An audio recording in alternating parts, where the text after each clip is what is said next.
बोलो जयकारा बोल मेरे श्री गुरु महाराज की जय।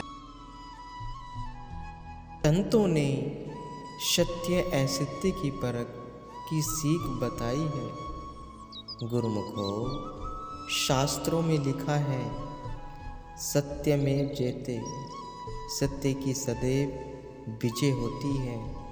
और यह सत्य वस्तु क्या है? यह सत्य वस्तु मालिक का नाम है। जिसके हृदय में नाम का वास होता है वही सच्चा पुरुष है, और उसकी वाणी भी सत होती है। आशा की दीवार में फरमाया है, सतगुरु मिलिए सची मिले, सची नामे समाया। मेरी मेरी कर दे घटी गए तिन हाथ, किहू न आया। अर्थात सत्पुरुषों के सान्ध्य में आकर जीव सत वस्तु को प्राप्त कर लेता है। और वह सत वस्तु क्या है? मालिक का नाम। नाम की प्राप्ति हो जाने के बाद उसकी सुरती नाम में पूर्णतः लीन हो जाती है और वह शाश्वत आनंद की अनुभूति करता हुआ उसी में समा जाता है। इसके विपरीत अहंकार वश में मेरी में गलतान रहने वाले जीवों को भारी नुकसान उठाना पड़ता है और उनके हाथ पल्ले कुछ भी नहीं आता। संसार में अलग अलग श्रेणी का कार्य करने के लिए उससे संबंधित वस्तुओं को खरीदना वह एकत्र करना पड़ता है। जैसे खेती का काम करने वालों को बैल, हल, बीज इत्यादि एकत्र करने पड़ते हैं। कपड़े वाले को कैंची, गज और कपड़ा आदि लेना पड़ता है। वैद्य को औषधि रखनी पड़ती हैं।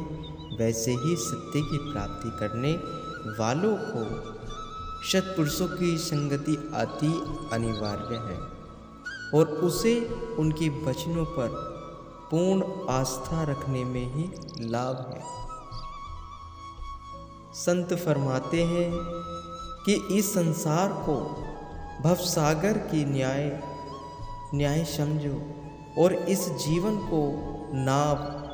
अगर नाव पानी के ऊपर चलेगी तो तैरेगी और उसमें बैठे हुए भी तर जाएंगे। अगर जल नाव के अंदर आ गया तो नाव डूब जाएगी और उसमें बैठे हुए भी डूब जाएंगे।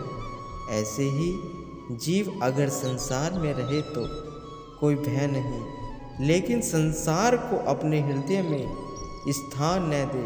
अर्थात अगर श्रुति संसार रूपी सागर के ऊपर होगी तो स्वतंत्र रहेगी, और यदि संसार के ख्यालों के प्रभाव में आ गई तो वह नीचे दब जाएगी। एक आदमी मोटर में बैठकर सफ़र करे और दूसरे आदमी के ऊपर मोटर चढ़ जाए तो दोनों परिस्थितियों में कितना अंतर होगा। प्रत्येक इंसान को यह देखते रहना चाहिए कि वह काल के बस में है या काल उसके बस में है। बस इस छोटी सी बात में ही बहुत बड़ा रहस्य छिपा हो। जैसे डूबने से मौत वह तैरने से जिंदगी मिलती है, जैसे उचित उत्तर लिखने से परीक्षा में उत्तीर्ण होते हैं, वैसे ही अनुचित उत्तर लिखने से अनुत्तीर्ण हो जाते हैं। जैसे सोना कसौटी पर रखते हुए वैसे ही विचार संतों की वाणियों द्वारा परखे जाते हैं। जैसे सरकारी कानून की जानकारी के लिए वकील से सलाह लेनी पड़ती है, वैसे ही रूहानियत के नियमों को जानने के लिए संत सत्पुरुषों की सलाह उपयोगी सिद्ध होती है गुरुमुखो।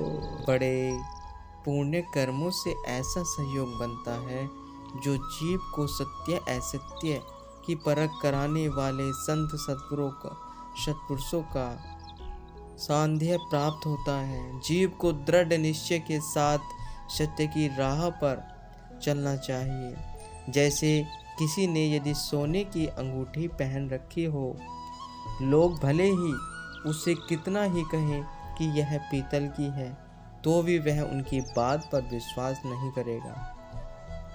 अगर लोगों के कहने पर सोने की अंगूठी फेंक दे तो निश्चय ही ठगा जाएगा। अधिकतर लोग धन पदार्थ के मिलने को ही भाग्य की निशानी समझते हैं, लेकिन गोस्वामी तुलसीदास जी ने तुलसी सतसाही सटिक में फरमाया है, असन वसन शुत नारी शुक पापी हुके घर होए, संत समागम राम धन तुलसी दुर्लभ दोए।